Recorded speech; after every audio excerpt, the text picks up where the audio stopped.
posega v policijske pristojnosti, če karikiram seveda, s čimer je gospa Jerina nesporno tudi prevzela politično odgovornost za morebitne posledice, ki sledijo iz tega dejanja.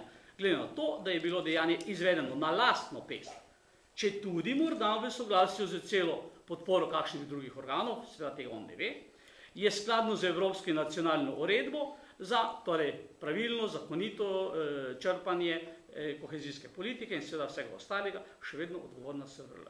No in seveda na koncu piše, ne, da je s tem, zakaj je bilo že torej, uspešno izpogajano stališče zablokirano, iz kakšne so posledice in potrebne aktivnosti iz tega naslova in seveda, da je ona osebno za to tudi odgovorna.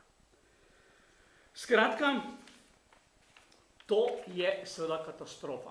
Dokument, ki smo ga dobili, je označen interno nujno, torej jaz kot poslanec vam ga seveda ne morem dati, dobil sem pa ga sam, bom rekel, iz prestrašene državne administracije, ki se čudi, kaj pravzaprav ta vlada dela in kaj hoče narediti.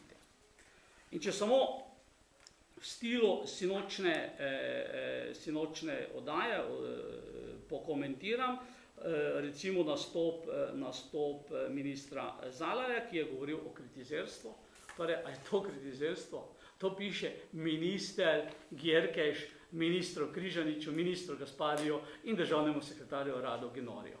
Torej, opozicija dela to. Sedaj imamo tudi konkretni dokument v rokah.